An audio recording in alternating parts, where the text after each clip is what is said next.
বিজয় কুমার ভট্টাচার্য আজ এক হারিয়ে যাওয়া নাম। আজ এসেছি তারই খোঁজে। বর্ধমানের খণ্ডঘোষে ওয়ারিয়া গ্রামে জন্ম 1895 সাল। পিতা হেরম্বচন্দ্র ভট্টাচার্য। গান্ধীজির অনুপ্রেরণায় কলা নবগ্রামে তিনি গড়ে তোলেন একটা বুনিয়াদী স্কুল। ছোটবেলা থেকেই বঙ্গভঙ্গ আন্দোলনে যোগ দেন। তিনি বিবেকানন্দের আদর্শে অনুপ্রাণিত ছিলেন। অনুশীলন সমিতির সদস্য হয়েছিলেন যতীন রায়ের সংস্পর্শে এসে। এরপরে অসহযোগ আন্দোলনেও যোগ দেন। সতীশ সেনগুপ্তের আহ্বানে হুগলির পল্লী সংগঠন করেন 4 বছর। 1930-এর দিকে যাদবেন্দ্র পাঁজার আহ্বানে বর্ধমানে গিয়ে ডান্ডি পদযাত্রায় লবণ সত্যাগ্রহণ পরিচালনা করেন। 1941 সালে ভারত ছাড়ো আন্দোলন করেন তিনি, আর এই জন্য তাকে 3 বছর জেল খাটতে হয়। বর্ধমান বিশ্ববিদ্যালয় থেকে তাকে ডিলিট উপাধি দেওয়া হয়।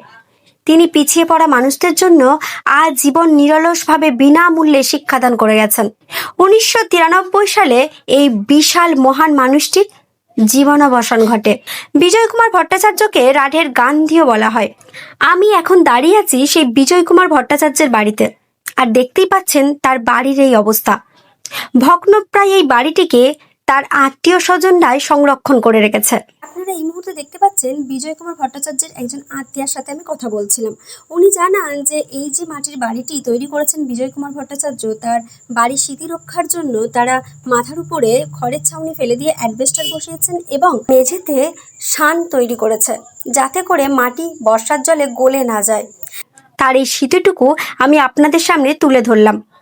আমি চাই আপনারা ভিডিওটাকে খুব বেশি বেশি পরিমাণে শেয়ার করুন, যাতে সরকারের কাছ পর্যন্ত পৌঁছায়। এই মহান মানুষটার এই ফেলে যাওয়া স্মৃতিটুকু, এই চিহ্নটুকু সংরক্ষণ করাই আমাদের কাজ।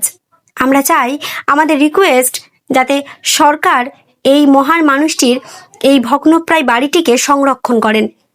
না হলে বর্ধমানের বুক থেকে এত বড় নামটাও কোনো একটা দিন কালের গ্রাসে হারিয়ে যাবে। যাতে হারিয়ে না যায়, তাই সরকারের নজরে আনা আমার আপনার প্রত্যেকের কর্তব্য। জয় হিন্দ, বন্দে মাতরম, ভারত মাতা কি জয়।